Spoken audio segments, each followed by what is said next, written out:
Imagine a peaceful cabin getaway turning into a nightmare, where shadowy figures lurk outside your window, mysterious lights flash in the woods, and terrifying notes appear without a trace of the sender. In today's video, you'll hear 5 spine-chilling stories of friends and families who experienced the unexplainable during their trips to isolated cabins. Each story unravels a new level of fear, from eerie whispers to sinister stalkers in the night. Stay with us, and don't forget to let us know where you're watching from. Have you ever experienced anything like this? The island trip that changed everything. The small boat caught through the still waters, carrying the group of middle school friends closer to the secluded island. The summer home, hidden among towering pine trees, sat isolated on a cliff overlooking the ocean. It had been years since anyone had stayed there, but Mark's family had invited everyone for a weekend getaway before the school year started. As the boat reached the shore, the air felt thick, the kind of weight that settles deep in the chest. The house itself seemed forgotten, with its weathered exterior and overgrown grass stretching toward the water. The boys, Mark, Luke, Ethan, and Ben, were thrilled by the idea of an adventure. For them, the isolation added excitement. For Luke, however, it felt like the island was watching them. Inside, the house was just as neglected. Dust covered the furniture, and cobwebs stretched across the windows. Yet, there was something charming about the worn-out space. The kitchen still had old dishes from the last summer spent there, and the fireplace seemed ready for use, as if waiting for the return of guests. Mark had brought everyone here because his parents always talked about how special the place was, how peaceful it could be. But now, with the sea pounding against the cliffs and the silence of the island, it felt anything but peaceful. That first night, strange things began to happen. Luke noticed that his watch had disappeared, which was odd because he had left it by the window in their shared room. Ethan claimed his shoes were missing, only to find them neatly placed outside, soaking wet, though he hadn't been near the water. Ben woke up to what he thought was someone whispering, but when he opened his eyes, the room was silent. Each occurrence felt small on its own, but together, they created a sense of unease. By the second day, the whispers had become more frequent, unsettling in their randomness. Mark, usually the energetic leader of the group, started to change. He was quieter, distant, often wandering off by himself. At night, Luke could hear him muttering in his sleep, words he couldn't quite make out. The island, once filled with promise, now felt suffocating. Luke began to suspect that something wasn't right with Mark. It wasn't just the strange behavior, it was the way Mark seemed to disappear into the island itself. His eyes had a faraway look, and he seemed to know things about the house that the others didn't. Luke noticed that Mark's bag had grown heavier, but he said nothing. The thought of snooping around in his friend's things felt wrong, but the urge to understand what was happening was stronger. The sun set early on the second night, casting the house in long, deep shadows. Luke lay awake in the dark, listening to the sounds of the ocean. That's when he heard it again, a whisper, but this time, it was close, almost right next to his ear. He froze, unable to move, as a deep chill settled over the room. Something on the island wasn't right, and they were just beginning to uncover its secrets. The tension inside the house grew with every passing hour. What started as a fun weekend escape was quickly turning into something darker. Luke couldn't shake the feeling that the island was playing tricks on them, and Mark's behavior had become even more unsettling. He barely spoke now, his eyes constantly darting around the house, as if he were seeing things no one else could. Luke's unease deepened when more items began to disappear. Ethan's flashlight, Ben's jacket, small things, but enough to stir suspicion among the group. Mark didn't seem to notice or care. His attention was elsewhere, drawn to the shadowy corners of the house or the dense trees just beyond the yard. Every time Luke asked him what was wrong, Mark would smile strangely and shrug, as though he didn't fully understand the question. Then, on the third night, Luke made a discovery he wished he hadn't. Restless and unable to sleep, he wandered into the living room, where Mark had left his bag slung carelessly in a corner. Luke hesitated, his curiosity warring with the guilt of invading his friend's privacy. But something about Mark's strange behavior and the missing items gnawed at him. Against his better judgment, Luke unzipped the bag. Inside, neatly tucked beneath some clothes, was a small, worn notebook. Its cover was faded and scratched, but it felt heavy in Luke's hands. He opened it slowly, the pages crackling from disuse. At first, they were filled with nonsensical scribbles, messy drawings of trees and the house, but as he flipped further, the images became more disturbing. Violent sketches of people with darkened eyes, twisted limbs, and slashes of red ink that looked far too deliberate. The final pages were worse, drawings of his friends, each of them in increasingly terrifying poses. Ethan was depicted hanging from a tree, Ben was sprawled on the ground, and Luke was drawn standing in front of the house, his face scribbled over with thick, jagged lines. Above the drawing, in large, angry letters, were the words "You will never leave." Luke's stomach turned. His hands trembled as he shut the notebook and shoved it back into the bag, desperate to pretend he hadn't seen it. But it was too late. The images were burned into his mind, and with them came a creeping realization: Mark was not himself. Something on this island had taken hold of him. Luke wanted to confront Mark, to demand an explanation, but fear held him back. What if Mark denied everything? What if Mark knew about the drawings and had done them with full intent? Worse still, what if the drawings were not just some twisted fantasy, but a plan? The house groaned in the darkness, the whispers now a constant presence. Luke didn't know if they were real or if his mind was starting to unravel under the pressure, but he knew one thing: they couldn't stay here any longer. He needed to convince the others to leave, and he needed to do it before Mark's strange behavior became something much worse. Luke couldn't stop thinking about the notebook, and as the days on the island stretched on, Mark's behavior grew more bizarre. It was as if the island had gotten into his mind, twisting his thoughts and turning him into someone unrecognizable. The others began to notice as well. Ethan mentioned that Mark hadn't been sleeping, and Ben swore he saw him standing at the edge of the forest late at night, staring into the darkness. The whispers in the house grew louder, echoing through the narrow hallways and creeping into their dreams. Luke was no longer sure if the whispers were real or if they were a figment of his imagination, but either way, they were there, always at the edge of his consciousness. The strange occurrences didn't stop either. More belongings vanished, only to reappear in strange places, and the air inside the house grew heavier with an unshakable sense of dread. One afternoon, Luke found Mark sitting on the porch, staring out at the ocean. His eyes were vacant, his face pale. He didn't look like the Mark they had known before this trip. Luke sat beside him, unsure of what to say. The silence between them was thick with tension, as if something dark hung in the air, waiting to be acknowledged. Mark didn't move, didn't blink. He just sat there, unmoving, staring at the water as if he were lost in it. Luke's stomach churned. He wanted to reach out, to say something that would bring Mark back from whatever place his mind had gone, but he didn't know how. The Mark he knew seemed to be slipping further away with every passing moment. Finally, Luke couldn't take it anymore. He blurted out, "We need to leave, Mark. Something is wrong here." Mark turned his head slowly, his eyes locking onto Luke's with a gaze that sent chills down his spine. "You can't leave," Mark said, his voice low and distant, like he was speaking from somewhere far away. "None of us can." Luke felt a shiver run through him. This wasn't Mark talking, it couldn't be. He stood up abruptly, backing away from the porch. Mark didn't follow, just watched him with those cold, empty eyes. Luke ran back into the house, his heart racing. He had to get the others out of here. Whatever was happening to Mark, it was getting worse, and Luke wasn't sure how much longer they had before things spiraled completely out of control. He gathered Ethan and Ben and told them what he had seen, about the notebook and Mark's strange words. At first, they were skeptical, but the fear in Luke's voice was enough to convince them that something wasn't right. They agreed to leave first thing in the morning, when the tide would be low enough for them to take the boat back to the mainland.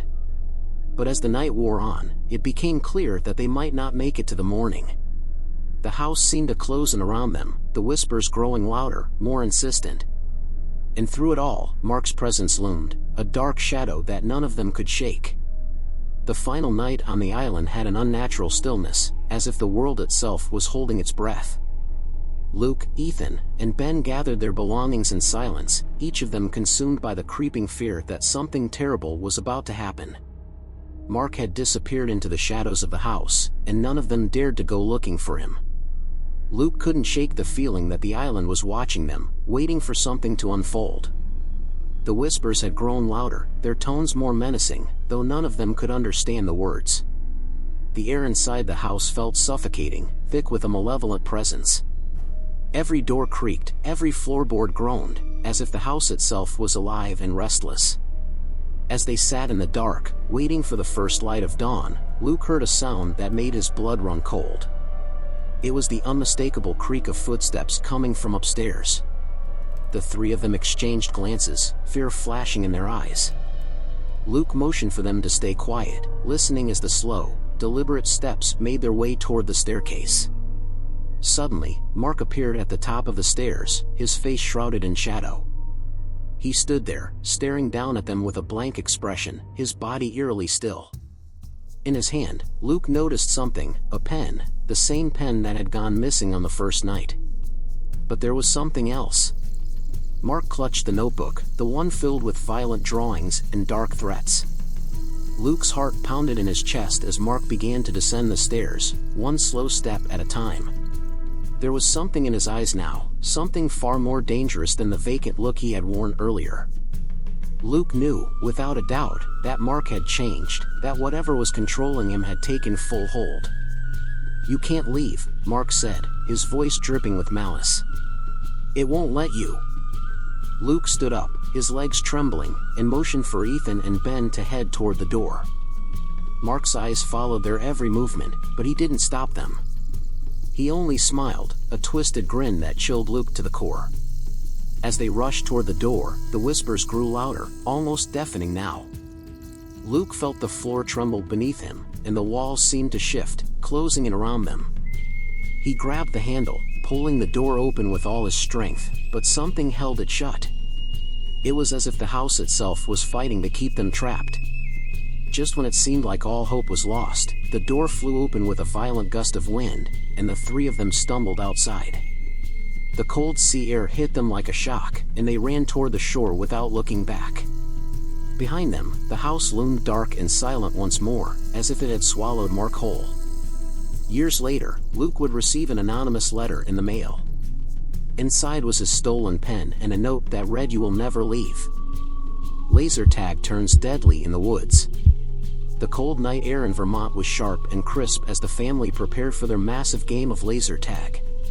The cabin sat deep in the remote woods, surrounded by towering trees and a thick blanket of snow.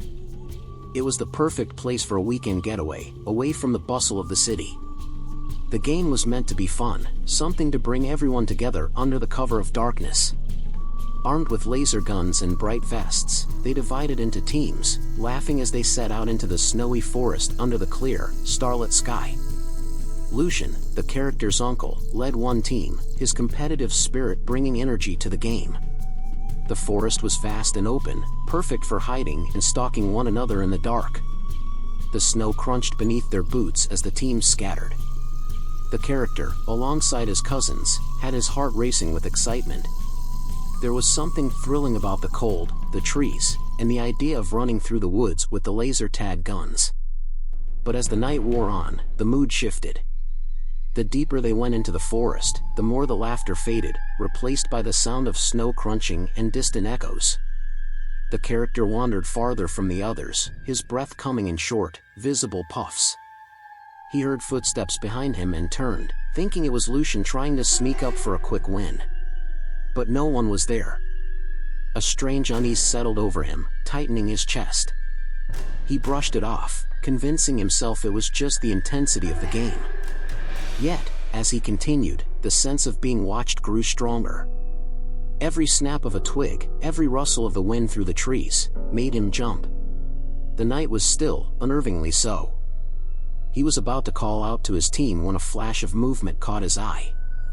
He turned, expecting to see one of his cousins, but instead, there was a shadow, tall, unfamiliar. The figure stood motionless, watching him from the edge of the tree line. His heart pounded in his ears. This wasn't part of the game. The figure moved, taking a slow step forward. The character gripped his laser gun, suddenly feeling the weight of its uselessness. He took a step back, the snow crunching beneath his feet louder than before. The shadow stepped closer, and now he could see it clearly, a man, dressed in dark, tattered clothing, with eyes gleaming in the dim light. Panic surged through him. He turned and ran, his feet slipping on the snow. His mind raced, trying to make sense of what he had just seen. Was it someone from the game? But no one else was dressed like that. This was something else. The figure followed him, its steps quick and deliberate. He could hear the heavy crunch of boots behind him, gaining speed. Desperation filled him as he pushed through the trees, barely aware of where he was going. He needed to find Lucian, find anyone, and get out of the forest. But the figure wasn't alone. The cold bit into his skin as he ran, his breath coming in ragged gasps. The snow underfoot slowed him down, but the adrenaline kept him moving. Behind him, the figures, there were more than one now, followed closely, their footsteps echoing through the silent forest. He could feel their presence, hear their deliberate steps. They weren't rushing, but they were closing in, taking their time as if enjoying the hunt. He darted through the trees, branches whipping at his face, leaving stinging scratches. His laser gun was useless, a plastic prop in a game that had long ceased to be fun. His only focus was escape, but the woods were vast, and he had lost all sense of direction. The towering trees looked the same in every direction, their skeletal branches reaching toward the black sky like twisted fingers. His foot caught on a root hidden beneath the snow, and he fell hard, face first into the icy ground. The impact knocked the wind out of him, but he didn't have time to feel the pain. He scrambled to his feet, glancing back. The shadows were closer now, their forms more defined in the moonlight. One of them had something in his hand, something long, gleaming faintly in the dark. It wasn't a laser gun. It was a knife. Panic surged through him, stronger than before. He forced his legs to move, ignoring the burning in his lungs. The snow was thicker here, slowing him down with every step, but he couldn't stop. The thought of being caught by those men was too terrifying to consider. A figure darted out from the trees ahead of him, and for a split second, he thought he was trapped. But then he recognized the tall, broad-shouldered form of his uncle, Lucian, his face set in grim determination. Lucian raised the hunting rifle he always carried on trips like these and fired a shot into the air. The crack of the gun echoed through the forest, loud and sharp. The figures halted, their pursuit suddenly paused. Lucian stepped forward, his eyes locked on the men in the shadows. "Keep running," Lucian ordered, his voice steady despite the tension in his posture. The character hesitated for only a second before he obeyed, sprinting toward the distant glow of the cabin's porch light. The figures didn't move, but he could feel their eyes on him, watching his every step. Lucian stayed behind, his rifle ready, standing like a sentinel between the shadows and the cabin. The character didn't look back again. He couldn't. His body screamed for rest, but his fear kept him moving, driving him toward safety. When he finally burst through the trees and into the clearing, he could see the cabin in the distance, warm light spilling out from the windows. He ran for it, his legs barely holding him upright. The figures had stopped their pursuit, but he knew the danger wasn't over. Not yet. The cabin's porch light was a beacon in the darkness, guiding him as he stumbled through the clearing. His legs were heavy, each step feeling like it could be his last. Behind him, Lucian's distant figure remained at the edge of the forest, standing guard with his rifle. The night was still, unnervingly quiet, as if the woods themselves were holding their breath. He reached the cabin, his hands shaking as he fumbled with the door. Inside, the warmth hit him like a wave, but it did little to calm his nerves. He slammed the door shut and locked it, pressing his back against it as if that alone could keep the terror at bay. His heart pounded in his chest, the sound of it filling his ears. For a moment, everything was still. The others in the family were scattered around the cabin, unaware of what had just transpired. The game of laser tag had ended for them, but for him, it had transformed into something far more sinister. He glanced out the window, his breath fogging up the glass as he peered into the darkness. The shadows at the edge of the forest seemed to shift, but there was no sign of the figures that had chased him. No sign of Lucian either. Minutes felt like hours as he stood by the window, waiting for any sign of movement. His thoughts raced, replaying the events over and over. Who were those men? What did they want? The knife in the stranger's hand flashed in his mind, sending a chill down his spine. Just as he was about to turn away, the door creaked open behind him. He spun around, his pulse quickening, but it was Lucian. His uncle's face was pale, his expression grim.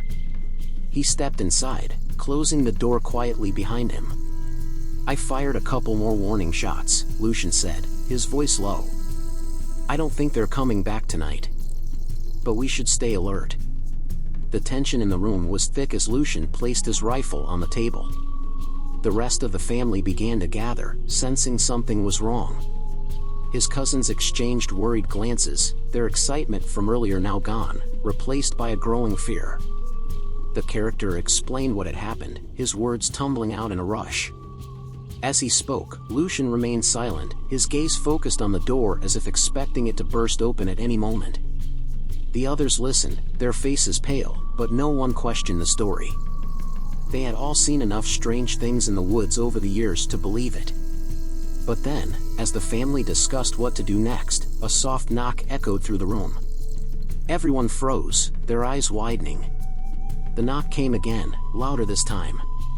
It wasn't the sound of someone asking for entry, it was the deliberate, slow tap of something far more unsettling. Lucian grabbed his rifle, motioning for everyone to stay back.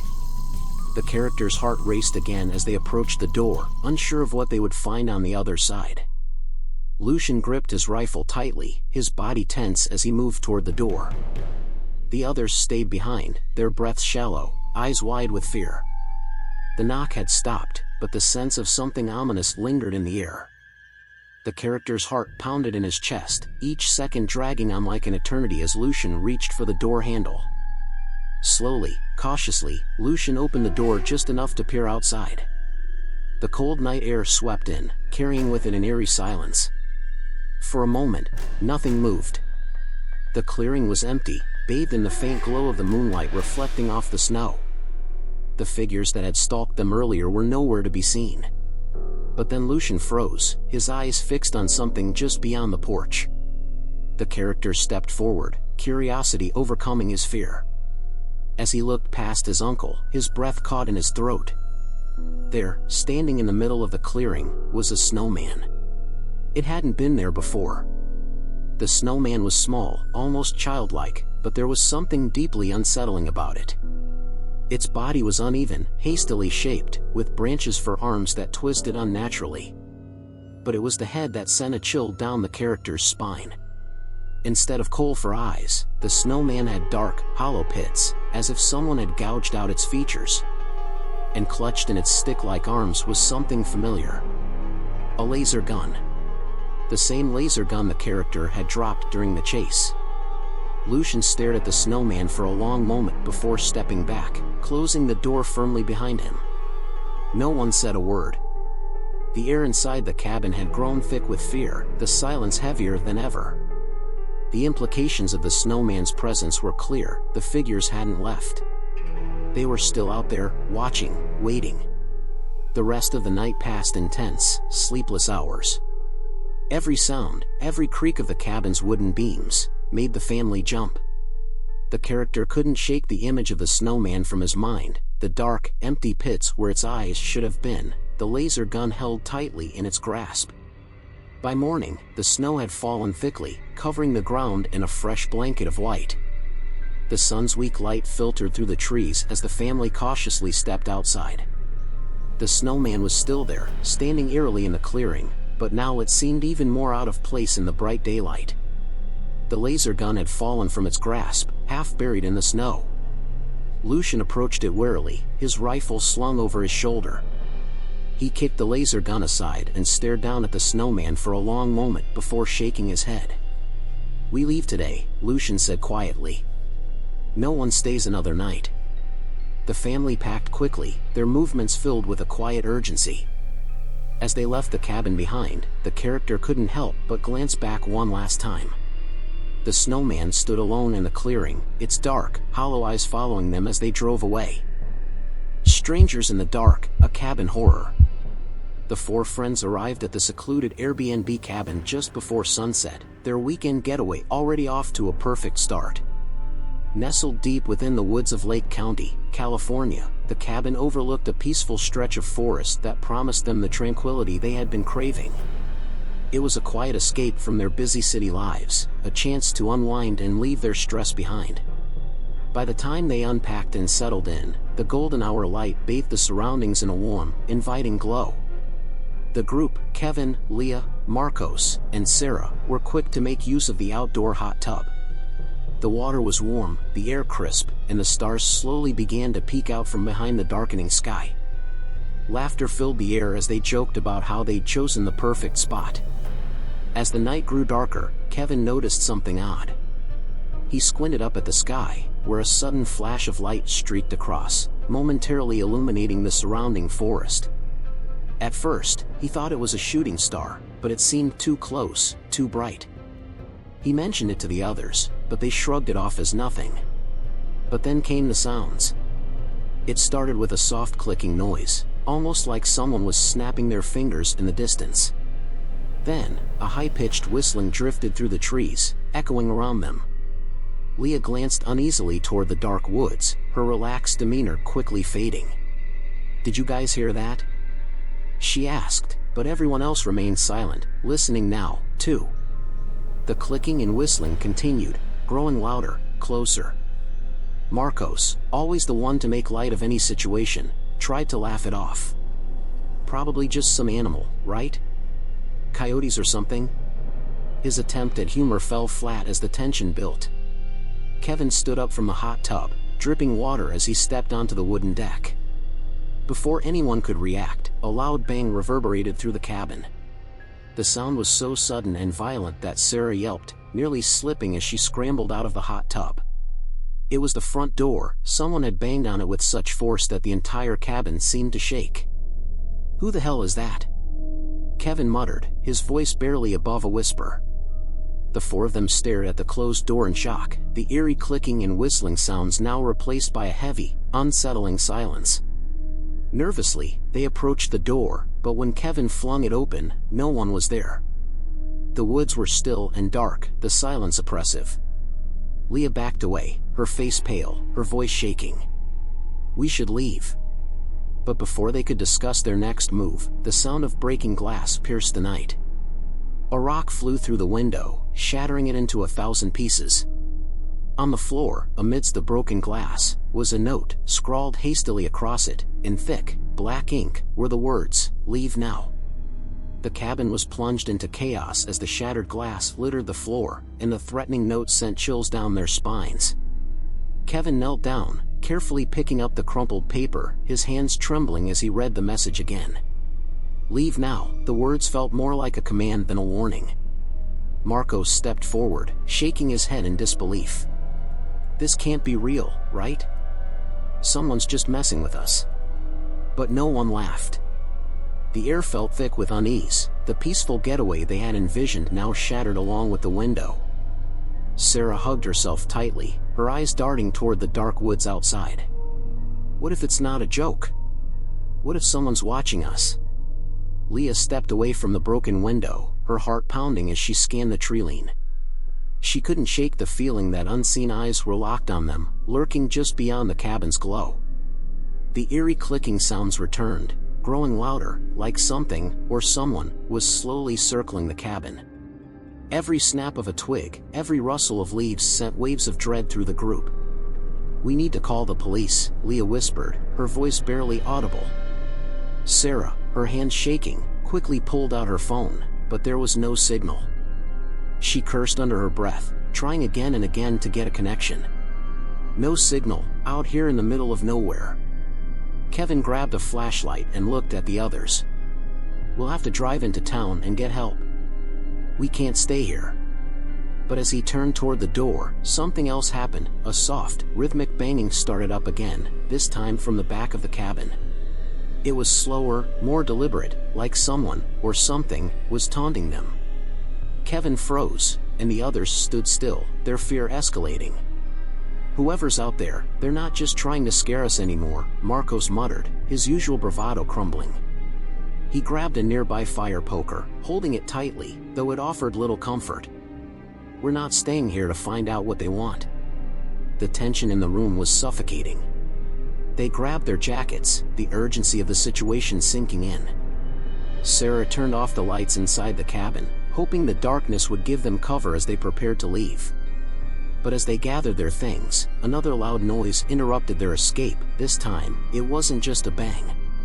A large rock smashed through the back window, landing dangerously close to Leah's feet. She gasped and stumbled back. Attached to the rock was another note. The message, scrawled in the same frantic handwriting as before, read, "You were warned." The friends stared at the note in stunned silence. Sarah swallowed hard, her voice shaking as she finally spoke. "We have to go now." With their bags hastily packed and fear in their eyes, they prepared to make a run for the car, knowing that whoever, or whatever, was out there wasn't finished with them yet. The four friends rushed out of the cabin, their breath visible in the cold night air as they made their way to the car. The forest surrounding the cabin was eerily still, the once peaceful isolation now feeling like a trap. As they moved quickly through the darkness, the oppressive silence was interrupted only by the sound of their footsteps crunching through the gravel driveway. Kevin, in the lead, kept glancing over his shoulder, his heart racing, the fear that someone was watching them growing stronger with every step. Reaching the car, they hurriedly piled in, Kevin fumbling with the keys as he struggled to keep his hands steady. The air inside the car felt heavy, thick with panic as the headlights cut through the dark, revealing the shadowy outline of the cabin. For a brief moment, it seemed as though they had escaped, the threat left behind in the empty woods. But as Kevin started the engine, something caught his eye in the rearview mirror. A figure, barely visible in the darkness, stood at the edge of the trees. Its outline was distorted, almost like a shadow, and it seemed to be watching them, unmoving. A wave of dread swept over him, the hair on the back of his neck standing on end. He blinked, trying to focus, but when he looked again, the figure was gone. Kevin didn't tell the others. He didn't need to. The tension inside the car spoke volumes, each of them feeling the unspoken truth, that something was out there, and it wasn't just a prank. The clicking and whistling sounds had returned, faint at first but slowly growing louder as they echoed through the trees, almost as if the forest itself was alive, urging them to leave. The car sped down the narrow dirt road, the headlights casting long shadows as they twisted through the woods. The road seemed endless, stretching on far longer than it had when they first arrived. With each passing minute, the oppressive feeling of being followed tightened around them, a sensation that gnawed at their nerves. They couldn't shake the eerie presence that seemed to linger just beyond the reach of the headlights. As they drove, the forest thickened around them, the tall trees forming a dark tunnel. The clicking sounds followed, louder now, interspersed with sharp whistles that sent shivers down their spines. The friends sat in tense silence, the sound of the engine roaring against the quiet, as if the forest was holding its breath. Suddenly, a loud thud shook the car, causing it to swerve. Kevin regained control, his knuckles white as he gripped the steering wheel. Something had hit the car, but in the darkness, it was impossible to tell what. The fear inside the vehicle was palpable, each of them now on edge, waiting for the next sound, the next sign that they were still being followed. The cabin was behind them, but the danger was far from over. The car barreled down the dirt road, its tires kicking up dust as the friends sped through the dark forest. The oppressive silence inside the vehicle was only broken by the steady rhythm of the engine, but outside, the strange clicking and whistling sounds continued to grow louder. It felt as though the very woods were alive, their twisted branches reaching out like skeletal fingers, hiding whatever was stalking them. As they neared the main road, a sense of relief began to creep in. The forest was thinning, and the road ahead was no longer shrouded in darkness. But just as the tension in their bodies started to ease, something caught their attention. Kevin, eyes fixed on the road, barely noticed the flash of movement out of the corner of his eye, but Marcos saw it clearly, a figure darting between the trees, fast and low, keeping pace with the car. For a moment, he thought it was just his imagination, but then it appeared again. Whatever it was moving inhumanly fast, weaving in and out of the trees, its dark form blending with the shadows. Leah sat in the back seat, her face pale, feeling the same unsettling presence lurking just beyond the car's reach. The dirt road turned into pavement as they finally reached the highway, but their relief was short-lived. A loud crash echoed through the air as a rock smashed against the back window, shattering it completely. Glass rained down inside the car, and Kevin swerved as he fought to keep control of the vehicle. Sarah screamed, covering her head as shards of glass littered the seats. Through the broken rear window, Kevin caught a glimpse of something standing on the edge of the woods, its form barely visible in the darkness. It was the same shadowy figure he had seen earlier, now watching them from the side of the road. The whistling sounds had stopped, replaced by an eerie, haunting silence. They didn't stop. The car sped down the highway, leaving the woods behind, but the feeling of being watched lingered long after the cabin disappeared from view. When they finally reached the nearest town, they pulled into a gas station parking lot, the safety of the brightly lit area a stark contrast to the darkness they had just escaped. But as they got out of the car to inspect the damage, they found something chilling. Another note, taped to the side of the car, written in the same frantic handwriting as before, "You will not be warned again." The friends stared at the note in disbelief, their minds racing with questions. How had someone managed to attach it without them noticing? Who, or what, had been following them? And why? The unsettling truth was that they might never find the answers. But one thing was certain, they had no intention of ever returning to that cabin again. As the night wore on and the adrenaline faded, the eerie silence returned. They had escaped, but the fear clung to them like a shadow, a reminder that some things in the woods were better left undisturbed. Escape the red light, a terrifying night. 5 friends, Liam, Nolan, Ethan, Riley, and Jacob, had been planning their camping trip to the mountains of Canada for weeks. The hike to the top was challenging, but they were excited to spend 2 days away from everything. After a long day of trekking, they set up camp near a massive tree that stood alone on the mountain, towering above the rest. It seemed ancient, its bark weathered and covered in strange marks they couldn't explain. They joked about it being haunted, but something about the tree didn't feel right. They decided to explore it more closely in the afternoon. As they approached, they noticed deep carvings along its bark, swirling patterns that made no sense. Nolan brushed his hand against it and felt an odd vibration, almost as if the tree was alive, but he shrugged it off. They laughed, took pictures, and returned to the campsite, forgetting about the eerie tree as they built a fire, shared stories, and watched the sunset over the mountains. The isolation of the place made everything feel surreal, and for a while, they enjoyed the peacefulness of nature. But later that night, something strange happened. As they sat around the fire, they noticed a red glow coming from the direction of the tree. At first, they thought it might be a forest fire, but it was unlike anything they had seen before. The light pulsed, growing brighter, as if the tree itself was emitting it. Curious and concerned, the group decided to investigate. Armed with flashlights, they ventured into the darkness, drawn toward the strange red light. When they reached the tree, they realized this was no fire.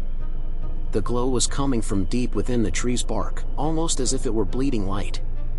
Ethan leaned in closer, but the air around them grew heavy, thick with an unnatural energy. Something about the light was wrong. The ground felt alive beneath their feet, and a low humming noise filled the air. The marks on the tree seemed to move, twisting and reshaping before their eyes. The friends stood frozen, unsure of what to do. The red light pulsed from the tree, casting long, eerie shadows around them. The strange humming sound intensified, and for the first time, they felt a creeping sense of dread wash over them. Liam was the first to speak, his voice low and uneasy as he suggested they go back to the camp. But Nolan, always the daring one, shook his head, insisting they had to figure out what was happening. Reluctantly, the group moved closer to the glowing tree, their flashlights cutting through the dark. As they approached, the light flickered for a moment, then grew even brighter. It felt as though the tree was reacting to their presence, almost inviting them to come closer. Riley reached out to touch the bark, but just as his fingers brushed against it, a deep rumble echoed from within the ground. The earth trembled beneath their feet, and they stumbled back in shock. Suddenly, something shifted in the air. The red light began to seep out from the tree, swirling like smoke around them. It moved with purpose, wrapping around their legs and arms, making it hard to breathe. Ethan panicked, shouting for everyone to run, but the others were too stunned to react. The light wasn't just coming from the tree anymore, it was alive, surrounding them, pulsating with energy that felt otherworldly. In the chaos, Jacob tripped and fell, his flashlight skidding across the ground. He looked up, and for a brief moment, he saw something inside the tree. A shape, barely visible, but unmistakably human, seemed to be trapped within the light. It was twisted and distorted, as though it were part of the tree itself. His breath caught in his throat, and he scrambled to his feet, yelling for the others to get out of there. The tree groaned loudly, as if it were alive and in pain. Without a second thought, they all turned and ran, their hearts pounding in their chests. The red light chased after them, flickering wildly as they fled through the dark forest. Branches snapped underfoot, and the sound of the humming grew louder, almost deafening. They could feel the light reaching for them, pulling at their clothes and hair, trying to drag them back toward the glowing tree. The group sprinted through the dense forest, their breaths ragged and hearts racing. The red light seemed to grow angrier as they fled, flickering wildly and casting terrifying shadows across the trees. Liam glanced back over his shoulder and saw the light chasing them, snaking through the trees like a living entity. He pushed himself to run faster, his legs burning from the effort. Ethan, who was leading the group, suddenly tripped on an exposed root, crashing to the ground with a thud. Nolan and Riley stopped to help him up, but as they did, the red light surged toward them, its pulsing glow now almost blinding. Riley screamed, yanking Ethan to his feet just in time as the light shot past them, barely missing their legs. They scrambled to keep running, the air around them growing colder with every step. Jacob, who was now at the back of the group, felt a sudden weight on his shoulders. It was as if the very forest was pressing down on him, urging him to stop. He could hear strange whispers in the wind, voices that seemed to be calling his name. His mind raced, trying to make sense of what was happening. Were they being hunted by something from that tree? Was it trying to drag them back? They finally broke through the trees and into their campsite. The sight of their tents and supplies brought a brief moment of relief, but the feeling didn't last long. The red light had stopped at the edge of the woods, hovering just out of reach, as if it was waiting for them. The strange humming noise had dulled to a low, menacing rumble, and the cold air around them seemed to thicken. "What is that thing?" Ethan gasped, his voice shaky. None of them had an answer. It was something beyond their understanding, something unnatural. Nolan grabbed his flashlight, pointing it back toward the tree line. The red light pulsed again, and for a brief second, they thought they saw something in the trees. A figure, twisted and dark, standing just behind the light. It didn't move, but its presence was enough to freeze them in place. Without another word, they grabbed their things, hastily packing up their gear. No one wanted to spend another minute near that tree, near that thing. As they threw their backpacks over their shoulders, Riley suddenly stopped. He stared at the tree line, his face pale. "The tree, it's not the same anymore." His voice was barely a whisper, but the others heard him. They looked back and saw it too. The massive tree, once towering and majestic, now looked withered and twisted. The red light was still there, but the tree itself seemed to have decayed in the time they'd been running. The bark was cracked, and dark veins ran through it, pulsing faintly with the same light that had chased them. Panic set in again. They had to leave, and they had to leave now. The group moved quickly, their every movement tense as the looming presence of the red light lingered at the edge of the forest. Each step away from the campsite felt like an eternity, but the thought of staying any longer filled them with dread. The forest, once familiar, now felt alien and oppressive. The towering trees closed in around them, casting long, distorted shadows under the moonlight. Every rustle of leaves and snap of a branch sent shivers down their spines. Liam led the way, navigating the narrow trail with the flashlight shaking in his hand. He kept glancing back, half expecting to see the red light following them, but it remained at the campsite, flickering like a warning. The others stayed close behind, their faces pale and tense. No one dared to speak, their silence punctuated only by the sound of hurried footsteps crunching through the underbrush. As they descended the mountain, the strange chill in the air seemed to dissipate, replaced by the normal sounds of the wilderness. Birds chirped in the distance, and the wind rustled gently through the leaves. For a moment, it almost felt as though the nightmare had ended, and they were leaving the eerie presence behind. But none of them could shake the feeling that something had changed. The forest still carried the weight of what they had witnessed. Suddenly, Nolan stumbled to a stop, his eyes fixed on the path ahead. There, just a few feet in front of them, the ground was disturbed. Deep, unnatural grooves had been carved into the dirt, as if something had been dragged through the forest. The marks led in the direction they were heading, disappearing further down the trail. The group hesitated, unsure whether to keep moving forward or turn back.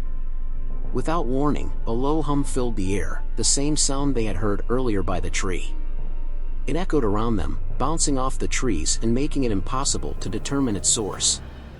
Their hearts raced again as the noise grew louder, almost as if the forest itself was coming alive. Liam gestured for them to keep moving. They had no choice but to follow the trail, despite the ominous signs ahead. The further they went, the louder the hum became, until it seemed to vibrate through the very ground beneath their feet. Then, just as abruptly as it had started, the noise stopped. The silence that followed was deafening. The group froze, looking around cautiously. In the distance, barely visible through the trees, they could see it, the faint red glow. It hadn't stayed behind at the campsite after all. It was here, moving closer, weaving its way through the forest toward them. But this time, it wasn't alone. Shadows flickered near the red light, barely discernible but unmistakably moving. Twisted shapes, tall and slender, glided silently between the trees, as though they were stalking the group. Panic surged through them again, and without hesitation, they broke into a sprint. The trail became a blur as they raced down the mountain, the twisted figures closing in behind them. The forest around them felt alive with menace, but they kept running, driven by pure survival instinct. Only when they finally reached the base of the mountain and the safety of their car did the red light vanish into the distance, leaving them breathless and terrified. They never spoke of the red light or the figures again. The memory stayed with them, a dark secret they carried from that mountain, forever haunted by what they had witnessed.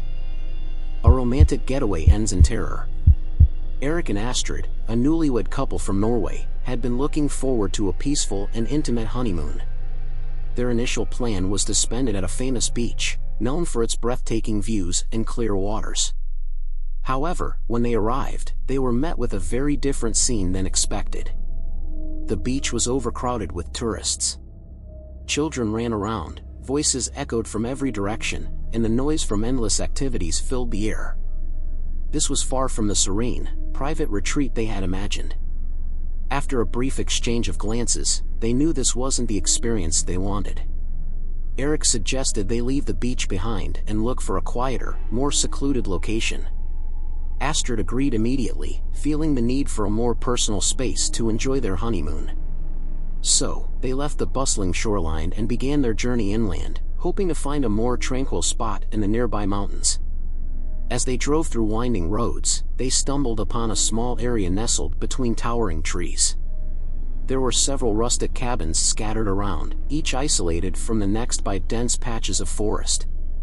The location seemed perfect, far removed from the chaos of the beach. Eric and Astrid instantly knew they had found the right place. The quiet atmosphere, the crisp mountain air, and the scenic view of the towering peaks surrounding them felt like a hidden paradise. They quickly checked into one of the quaint cabins, eager to settle into their new retreat. The cabin itself was simple but cozy, with wooden furniture and a stone fireplace. It provided the warmth and comfort they were looking for. That evening, they sat together on the porch, watching as the sun set behind the mountains, casting an orange glow over the horizon. The sound of wind gently rustling through the trees accompanied the peaceful silence, making it seem like they were the only two people in the world. Everything felt perfect until nightfall. As darkness enveloped the forest, an eerie silence fell over the area. The usual sounds of wildlife, crickets, birds, and rustling leaves, had all but vanished. At first, Eric and Astrid thought nothing of it, assuming it was just the natural stillness of the forest at night. But then, they began to hear faint noises in the distance. At first, it sounded like a soft hum, barely audible, but it grew louder as the night deepened. The sound was unlike anything they had ever heard. It wasn't the wind, nor was it any animal they could recognize. It was low, almost guttural, and seemed to echo from deep within the forest. Astrid looked at Eric, her face filled with unease. Eric tried to dismiss it, reassuring her that it was probably nothing more than the wind playing tricks on their minds. But the sound persisted, and it seemed to be getting closer. Their sense of unease grew stronger as the shadows of the trees appeared to stretch further, almost unnaturally, in the dim moonlight. It was as if something, or someone, was out there, watching them from the darkness. The peaceful serenity of the cabin had quickly turned into a sense of looming dread. They decided to retreat inside, locking the door behind them, hoping the walls would offer some sense of safety. As the couple retreated inside the cabin, Eric and Astrid tried to shake off the unsettling feeling. The warmth of the fireplace crackled in the background, yet it did little to comfort them. Eric paced around the small living room, glancing through the window occasionally, but all he could see was darkness and the faint outline of the forest. Astrid sat on the edge of the bed, her arms crossed tightly, listening intently for the noise that had disturbed them earlier. Then it happened again. The low, guttural sound, closer this time. It reverberated through the thin walls of the cabin, making the floorboards creak beneath their feet. Eric froze, exchanging a worried glance with Astrid. This time, it was unmistakable. Something was out there. Without speaking, Eric moved toward the door, grabbing a flashlight from the nearby shelf. Astrid stood up quickly, her voice tense. "Eric, what are you doing?" she whispered, her eyes wide with fear. But Eric shook his head and gestured for her to stay calm. He wasn't going far, just a quick look, he assured her. Opening the door just a crack, he shone the flashlight into the pitch-black night. The beam of light cut through the darkness, illuminating the path leading from their cabin to the tree line. For a moment, everything was still. The eerie hum had stopped, and the forest seemed unnervingly silent again. Eric stood in the doorway, waiting, hoping that perhaps the noise had been a figment of their imagination, or at worst, a passing animal. But then, something moved. At first, it was just a shadow, quick and fleeting, darting between the trees. Eric aimed the flashlight in the direction of the movement, but there was nothing to see. The trees stood tall and unmoving, their branches swaying slightly in the wind. He was about to turn back when the shadow appeared again. This time, closer. Eric felt his heart skip a beat. It wasn't a small animal or a trick of the light. There was someone, out there. The figure was large, hulking, and it moved in an almost unnatural way, its body twisting and contorting as it approached. Eric stepped back instinctively, shutting the door quickly and locking it with trembling hands. Astrid, who had been standing behind him, saw the fear in his eyes. "What did you see?" she asked, her voice barely a whisper. Eric didn't answer right away. His mind was racing. He couldn't explain it, couldn't describe the thing he had just seen. It was human, but it wasn't. There was something monstrous about its appearance, something unsettling in the way it moved. He swallowed hard, finally answering her. "We need to stay inside." They both sat on the couch, trying to stay calm. But the strange sounds from outside, the hum, the shifting shadows, continued, growing louder and more threatening with every passing minute. Neither of them dared to look outside again. Whatever was lurking in the darkness, it was still out there, and it wasn't going away. The hours stretched on, and the eerie sounds surrounding the cabin only intensified. Eric and Astrid could feel the weight of the night pressing down on them, a heavy sense of dread settling in their chests. Every now and then, there would be a shuffle outside, as if something large was circling their cabin, waiting for the right moment to strike. Neither of them could relax, and the growing tension was palpable. As the night wore on, the temperature inside the cabin dropped noticeably. It wasn't just the cold creeping in from outside, but something else, something that chilled them to their core. The fire in the hearth, which had once been a source of comfort, seemed to flicker weakly now, casting long shadows that danced ominously on the walls. Eric and Astrid huddled together, their eyes darting between the windows and the door, expecting something to break through at any moment. Outside, the wind howled, but it was more than just the natural sound of the forest. Beneath it was a strange, rhythmic droning, almost like chanting. It was faint, but unmistakable, and it seemed to echo from all directions, making it impossible to pinpoint its source. The trees, which had stood so peacefully during the day, now swayed unnaturally in the wind, their branches creaking and groaning like ancient bones. Suddenly, there was a loud thud against the side of the cabin. Eric and Astrid jumped, their hearts racing. The sound was followed by a scraping noise, as if something, or someone, was dragging a heavy object along the outer wall. Eric instinctively reached for a knife they had used earlier to prepare dinner, his hand trembling as he held it tightly. It was a pitiful defense against whatever was out there, but it was all they had. The scraping continued for several long, agonizing minutes, before it abruptly stopped. Silence. The sudden quiet was almost more terrifying than the noise itself. Eric stood, his breath shallow, and slowly approached the window. He hesitated for a moment, his hand hovering over the curtain, before pulling it back just enough to peek outside. What he saw made his blood run cold. The figure from earlier was there, closer now. It stood in the clearing just beyond the cabin, illuminated by the faint glow of the moon. Its body was massive, with long, gangly arms and a head that seemed too large for its body. The creature's face was obscured, but its posture was unnerving, hunched over as if it was studying the cabin, waiting for something. Eric backed away from the window, his heart pounding in his chest. He didn't know what that thing was, but it wasn't human, and it wasn't leaving. The figure remained outside, unmoving, its presence a constant reminder that they were not alone on the mountain. Eric could feel it watching them, its gaze piercing through the walls of the cabin, sending shivers down his spine.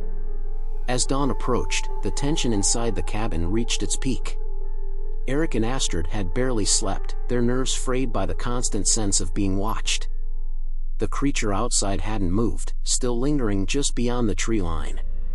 Its figure loomed, casting an eerie shadow as the first light of morning crept into the sky. Eric knew they couldn't stay any longer. The isolation of the mountain, combined with whatever was stalking them, made it clear they needed to leave. Astrid, pale and exhausted, nodded in agreement when Eric suggested they make a break for it. The plan was simple: grab their belongings, head for the car, and drive away as fast as possible. The monster still hadn't approached, and they hoped the daylight would keep it at bay. Packing quickly, they gathered their things, their hands shaking with the urgency of the moment. Eric kept glancing at the window, where the figure remained frozen in place. It hadn't moved an inch, yet the dread it instilled in him was overwhelming. Every instinct screamed to get as far away from that thing as possible. When they were ready, Eric cautiously opened the front door, scanning the area for any signs of movement. The creature was still there, a dark silhouette against the rising sun. Its stillness was unnerving, but Eric had no time to think. He grabbed Astrid's hand and pulled her out of the cabin, leading her towards the car parked just beyond the trees. They moved quickly, trying to stay as quiet as possible. The snow crunched beneath their feet, every sound magnified in the silent morning air. As they reached the car, Eric fumbled with the keys, his hands trembling. Just as he unlocked the door, a loud, guttural roar echoed from the trees. They both froze in place. The creature had finally moved. Eric glanced back, his worst fear confirmed. The monster was now standing upright, no longer hiding in the shadows. Its massive frame seemed to grow as it approached, its grotesque head tilted to the side as if assessing them. The round, gaping mouth they'd only seen glimpses of before was now fully visible, wide and unnaturally large, as if it was preparing to devour them. Without wasting another second, Eric threw open the car door, and they both scrambled inside. He turned the key, and the engine roared to life. The creature was only a few meters away now, its eyes locked onto them as it picked up speed, charging towards the car. Eric floored the accelerator, the tires spinning in the snow before finally gaining traction. The car sped down the narrow mountain road, leaving the cabin and the monster behind. Eric could still feel its gaze on them as they descended, the creature's roar fading into the distance. But the memory of it would stay with them forever. Neither Eric nor Astrid ever spoke of the creature again, but they both knew it was still out there, lurking among the trees, waiting. And they knew they were lucky to have escaped with their lives. And just like that, these isolated cabin getaways turned into a living nightmare. Shadowy figures, terrifying notes, and eerie whispers. Sometimes, the scariest things happen when you're miles away from help. Which story gave you chills the most? Do you have a terrifying story of your own to share? We'd love to hear it in the comments. You're not alone in this journey, and your experiences matter. If you enjoyed this video, don't forget to hit the like button and subscribe. It's crucial for the growth of our channel. Before you go, check out more of our spine-chilling content right here.